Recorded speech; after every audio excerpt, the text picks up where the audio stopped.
நீங்கள் ஒன்டேரியோவில் Uber right share செய்கிறதுக்கு car ஒன்று பார்த்துட்டு இருப்பீங்கன்னு சொன்னால் கரெக்டாக இந்த வீடியோ ஃபுல்லாக பாருங்கள். இந்த ஒரு மிஸ்டேக்கை பண்ணீங்கன்னு சொன்னால் நீங்கள் ஊபர் ஓடுறதுக்கு கார் வாங்கிட்டு அதுக்கு பிறகு ஊபரில் உழைக்கிற அரைவாசி காசை இந்த ஒரு மிஸ்டேக்காக நீங்கள் ஸ்பெண்ட் பண்ண வேண்டி வரும். எனக்கு எக்ஸாக்ட் ரூல்ஸ் தெரியாது, ஆனால் பார்த்தீங்கன்னு சொன்னால் ஊபர் ஓடுறதுக்கு 2 வகையான ஊபர் இருக்குது. முதலாவது பார்த்தீங்கன்னு சொன்னால் ரைட் ஷேர்னு சொன்னால் நீங்கள் ஆக்களை ஏற்றி கொண்டு விட்டுறதுக்காக பணம் சம்பாதிக்கிறது ஊபரில், ப்ளஸ் அதுக்கு லிஃப்ட்லேயும் நீங்கள் யூஸ் பண்ணலாம் ஒன்டேரியோவில். மற்றது பார்த்தீங்கன்னு சொன்னால் ஃபுட் டெலிவரி பார்த்தீங்கன்னு சொன்னால் அதுக்கு நிறைய ஆப்ஸ்கள் இருக்குது. ஊபர் ஈட்ஸ் மாதிரியான விஷயங்கள் நீங்கள் செய்யலாம். Uber eats, skip the dishes எல்லாம் நிறைய இது இருக்குது. இப்போ ஃபுட் டெலிவரி போன்ற விஷயங்கள் செய்கிறதுக்கு பார்த்தீங்கன்னு சொன்னால் உங்களோட கார் புது கார் அடிக்கணும்னு எந்த அவசியமும் இல்லை. ஆனால் நீங்கள் ரைட் ஷேர் செய்யணும்னு சொன்னால் உங்களோட கார் பார்த்தீங்கன்னு சொன்னால் புதுசாக அடிக்கணும். எனக்கு சரியாக எந்த ஏஜ் கேப் இருக்குன்னு சொல்லி தெரியாது, ஆனால் நான் நினைக்கிறேன் நீங்கள் ஒன்டேரியோவில் இருப்பீங்கன்னு சொன்னால் கட்டாயம் 7 வருஷத்துக்கு குறைஞ்ச ஒரு கார் அடிக்கணும் உங்களோட கார். ரீசெண்டாக பார்த்தீங்கன்னு சொன்னால் என்கிட்ட நிறைய இந்த மாதிரியான கேசஸ் வருது.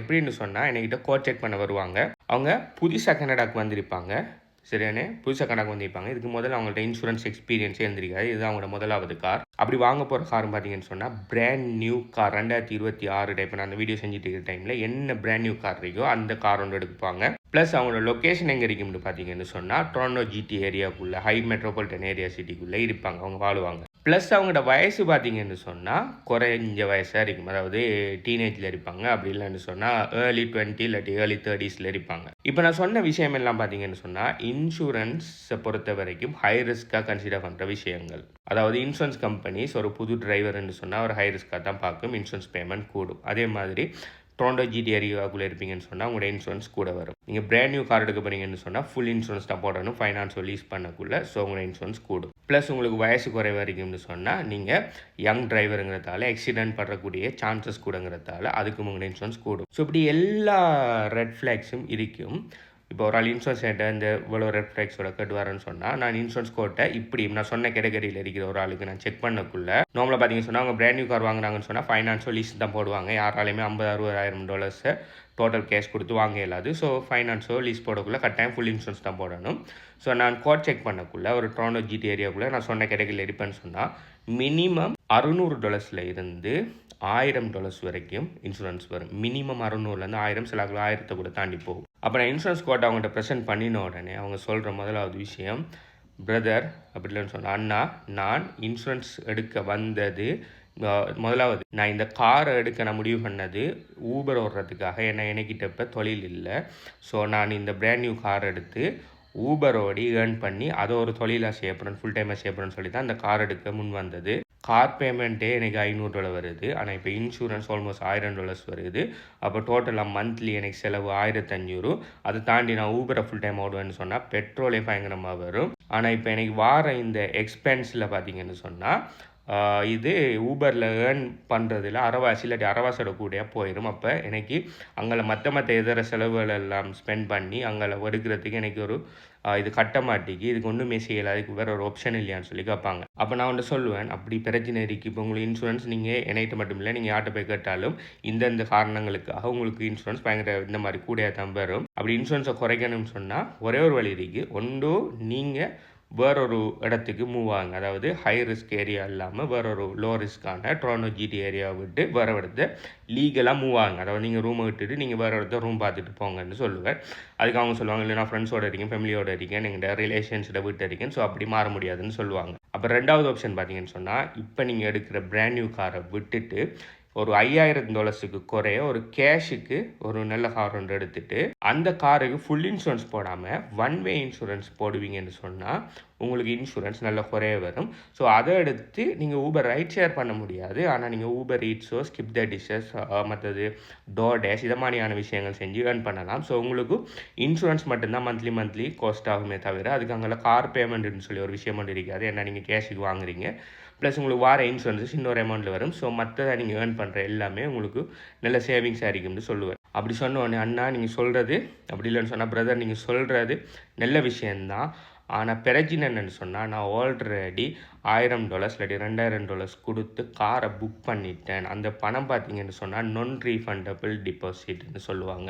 இது என்கிட்ட ஒரு ஆள் 2 பேர் சொல்கிற கதை இல்லை. என்கிட்ட வந்து கோட் கேட்குற, அதாவது ஊபர் சேப்பரன்னு சொல்லி வந்து கோட் கேட்குற 199% ஆட்கள் விழுற ட்ராப் தான் இது. முதலாவது ஒரு ஆள் ஊபர் ஓடணும்னு சொன்னால் ஊபர் வெப்சைட்டுக்கு போய் டீட்டெயில்ஸை பார்ப்பாங்க. கார் 6 வருஷத்துக்கு குறைய இருக்கணும்னு சொன்ன உடனே என்ன பண்ணுவாங்கன்னு சொன்னால் புது கார் தான் வாங்கணும். அப்போ ஊபர் ஓடுறது எக்கனாமிக்கலான பெட்ரோல் எஃபிஷியண்டான கார் அதுன்னு சர்ச் பண்ணக்குள்ள அநேகமாக அந்த இப்போ பிராண்ட்ஸ்கள் நிறைய இருக்குது. இந்த பிராண்டை என்ன அட்டாக் பண்ண விரும்பல, அந்த பிராண்டில் ஏதாவது ஒரு பிராண்டை வாங்கணும்னு சொல்லி முடிவு எடுப்பாங்க. பிராண்ட் நியூ கார் வாங்கின நாங்கள் அந்த கம்பெனிகளுக்கு போனோம். அந்த காரை மேனுஃபேக்சர் கம்பெனி இல்லாட்டி டீலர்ஷிப்புக்கு போய் என்ன பண்ணுவாங்க, காரை விசாரிப்பாங்க. இப்படி காரை விசாரிக்கிறது யார்கிட்டன்னு சொன்னால் அங்கே கார் டீலர்ஷிப்பில் இருக்கிற சேல்ஸ் பீப்புள்கிட்ட அவங்க விசாரிப்பாங்க. அப்படி விசாரிக்கக்குள்ள அவங்க சேல்ஸ் பீப்புள் என்ன சொல்லுவாங்க சொன்னால், ஓகே வாங்க இந்த வரைக்கும் இந்த கார் எல்லாமே ஓகேவான்னு சொல்லி எல்லாத்தையும் செக் பண்ணிவிட்டு இப்போ என்ன பண்ணுவாங்க சொன்னால், ஓகே கார் எடுக்கணும். கார் எடுக்கிறதுக்கு முதல் நீங்கள் இன்சூரன்ஸ் எடுக்கணும். ஆனால் அதுக்கு முதல் பார்த்தீங்கன்னு சொன்னால் நீங்கள் எங்களுக்கு இந்த காரை லொக் பண்ணி வைக்கணும்னு சொன்னால் நீங்கள் ஒரு டிபாசிட் ஒன்று பே பண்ணணும்னு சொல்லுவாங்க. இது என்னத்துக்குன்னு சொன்னால் இந்த கார் நீங்கள் டிபாசிட் பண்ணி வச்சா தான் இதை நாங்கள் உங்களுக்கு லொக் பண்ணுவோம். அப்படி இல்லைன்னு சொன்னால் இந்த காரை நாங்கள் வேற ஒரு ஆளுக்கு கொடுத்துருவோம். வேற ஆளுக்கு கொடுத்தா இதே பெஸ்ட்டான ரேட்டில் உங்களுக்கு கார் கிடைக்காமல் போயிடும்னு சொல்லுவாங்க முதலாவது. அப்படி இல்லைன்னு சொன்னால் எங்கள்கிட்ட கார் இப்போதைக்கு ஸ்டாக்கில் இல்லை, நீங்கள் டிபாசிட் பே பண்ணால் தான் நாங்கள் ஆர்டர் பண்ணி எடுப்போம். ஆர்டர் பண்ணி வரதுக்கு 2-3 கிழமையாகும். ஸோ இப்போவே டிபாசிட் பண்ணால் தான் உங்களுக்கு கார் ஃபாஸ்ட்டாக கிடைக்குன்னு சொல்லுவாங்க. அப்படி இல்லைன்னு சொன்னால் உங்களோட லோன் விஷயங்களை அப்ரூவ் பண்ணுறதுக்கு நாங்கள் எங்களோட சைடில் இருந்து பேங்க்கோட இது செஞ்சு நாங்கள் லோன் இது செய்யணும், அப்ளை பண்ணணும். ஸோ அந்த ஒர்க்கில் நாங்கள் செய்கிறதுக்காக நீங்கள் ஒரு டிபாசிட் ஒன்று பண்ணினா தான் நாங்கள் லோன் ஒர்க்கெல்லாம் பார்ப்போம். ஸோ அதை நாங்கள் பார்க்குறதுக்கு நீங்கள் டிபாசிட் ஒன்று பே பண்ணணும்னு சொல்லுவாங்க. அப்போ இந்த விஷயத்தில் ஏதாவது சொன்ன உடனே ஓகேன்னு சொல்லி போட்டு நீங்கள் என்ன பண்ணுவீங்க, ஒரு $1000 $2000 டிபாசிட் பண்ணி போட்டு வந்துடுவீங்க. பண்ணி போட்டு பண்ணினது போகிறோம் சொல்லுவாங்க, இப்போ நீங்கள் இன்சூரன்ஸ் எடுத்துகிட்டு வாங்கன்னு சொல்லுவாங்க. இன்சூரன்ஸ் எடுக்கிறது முதல்ல அவங்க லோனை செக் பண்ணி லோன் அப்ரூவ் ஆகிட்டுன்னு சொல்லி அடுத்த ஆண்டு இல்லாட்டி 2-3 நாள் அப்புறம் சொல்லிவிட்டு இப்போ நீங்கள் இன்சூரன்ஸ் தருங்கன்னு சொல்லி போட்டு உங்களுக்கு வின் நம்பரை தருவாங்க. இப்போ நீங்கள் அப்படி கொடுக்குற இந்த டிபாசிட் பார்த்தீங்கன்னு சொன்னால் இப்போ அது ஒரு ட்ராப். இப்போ அந்த டிபாசிட் நான் ரீஃபண்டபிள்ங்கிறதால நீங்கள் கார் வாங்குறல்லன்னு சொல்லி இனி முடிவெடுத்து நீங்கள் அந்த டிபாசிட்டை கேட்டால் அநேகமான டீலர்ஷிப்பில் தரமாட்டாங்க, ஏன்னா அது நான் ரீஃபண்டபிள். அப்போ உங்களுக்கு கார் எடுக்கிறத தவிர வேறு வழி இல்லை. ஆனால் உண்மையான ரியாலிட்டி என்னென்னு சொன்னால் ஒன்டேரியோவில் அது ஒன்று தான் டீலர்ஷிப்பும் இல்லை, அது ஒன்று தான் காரும் இல்லை. ஓகே, அந்த டீலர்ஷிப்பில் கார் இல்லாட்டி இப்போ நீங்கள் வேற ஒரு டீலர்ஷிப்பில் போய் கார் எடுத்துக்கொள்ளலாம். அந்த டீலர்ஷிப் இன்னொரு 2-3 கிழமை ஆகும் கார் வாதுன்னு சொன்னாங்கன்னு சொன்னால் வேறு டீலர்ஷிப்பில் அதை விட ஃபாஸ்ட்டாக கார் வாரது. அப்படி கார் ஆல்ரெடி ஸ்டாக்கில் இருக்கிற மாதிரி 1000 டீலர்ஷிப் இருக்கும். அந்த 1000 டீலர்ஷிப்பில் நீங்கள் அட்லீஸ்ட் ஒரு 500 காராவது நீங்கள் கண்டுபிடிக்கலாம். இது நிறைய பேருக்கு வழங்குறதில்ல. அது ஒன்று டீலர்ஷிப், அது ஒன்று காருன்னு நினைச்சி எல்லாரும் 1000-2000 கட்டிப்பட்டுவார். அப்படி இல்லை அவங்க லோன் அரேஞ்ச்மெண்ட் செய்கிறதுக்காக உங்களுக்கு டிபாசிட் கேட்காங்கன்னு சொன்னாலும் நீங்கள் 1 நாள் 2 நாள் டைம் எடுத்து இன்சூரன்ஸை செக் பண்ணி போட்டு போகிற அந்த 1-2 நாள் வெயிட்டிங் பீரியடில் ஒன்றுமே பெரிய ஒரு விஷயம் ஒன்று நடக்க போகிறல. சரியா, ஜஸ்ட் 1 நாள் 2 நாள் டிலே ஆகுறதுல அவ்வளோ பெரிய ஒரு இது ஒன்றும் இல்லை. ஸோ எப்பயுமே நீங்கள் ஊபருக்கு கார் ஒன்று வாங்க போகிறீங்கன்னு சொன்னால் காரை பாருங்கள். காரை பார்த்துட்டு டிபாசிட் கட்ட சொன்னாங்கன்னு சொன்னால் எனக்கு ஒரு 2 நாள் டைம் தாங்கன்னு சொல்லிவிட்டு அந்த காரை வின் நம்பர், அப்படி அவங்கள்ட்ட கார் இல்லைன்னு சொன்னால் நீங்கள் எடுக்க போகிற காரோட மாடலில் இருக்கிற ஏதாவது ஒரு வின் நம்பரை கேட்டிங்கன்னு சொன்னால் அவங்க கட்டாயம் தரணும்.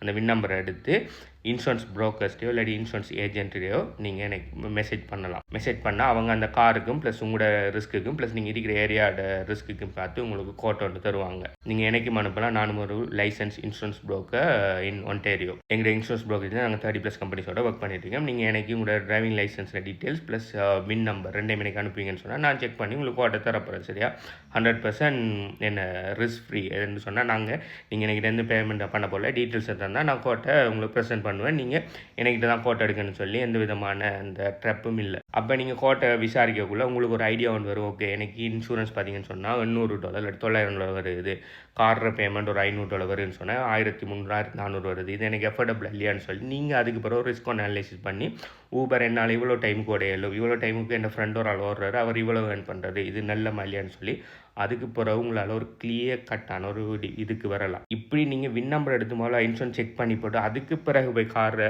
ஓகேன்னு சொல்லி நீங்கள் டிபாசிட் பண்ணுவீங்கன்னு சொன்னால் அது உண்மையாக புத்திசாலித்தனமான வேலை. என் எக்ஸ்பீரியன்ஸ் இவ்வளோ காலத்துக்கு என்கிட்ட இன்சூரன்ஸ் கேட்டு வந்தாங்கள எக்ஸ்பீரியன்ஸ் சொல்கிறேன். அவங்க மட்டும் அந்த டிபாசிட்டை பே பண்ணாமல் இன்சூரன்ஸ் செக் பண்ணியிருப்பாங்கன்னு சொன்னால் 100% ஆட்கள் அந்த காரை வாங்கியிருக்கவே மாட்டாங்க. ஊபர் ஓடுற பிளேனில் இருந்தே வெளியால் போயிருப்பாங்க. ஸோ ஊபர் ஓடுற பிளேனில் இருப்பீங்கன்னு சொன்னால் முதலாவது வின் நம்பர் எடுங்க. வின் நம்பர் எடுத்து எனக்கு மெசேஜ் பண்ணுங்கள். நான் இன்சூரன்ஸ் கோட்டை 30 கம்பெனிஸில் செக் பண்ணி உங்களுக்கு பெஸ்ட்டான ரேட் ஆஃபர் பண்ணுவேன். அதுக்கு பிறகு நீங்கள் டிசைட் பண்ணுங்கள் அந்த காரை எடுக்குதா இல்லையான்னு சொல்லி. அதுக்கு முதல் தயவு செய்து டிபாசிட்டில் பே பண்ணி ஏமாந்து போகாதீங்க. இதை பற்றி நீங்கள் என்ன நினைக்கிறீங்க கமெண்ட் பண்ணுங்கள். எனக்கு கண்டெக்ட் பண்ணுற டீட்டெயில்ஸ் வேணும்னு சொன்னால் நேமில் இருக்குது, பயோவில் இருக்குது. அப்படி இல்லாட்டி இந்த வீடியோ நீங்கள் பார்க்க டைம் எத்தனை லைக்ஸ் இருக்கீங்கிறத கமெண்ட் பண்ணுங்கள். I will get back to you. By.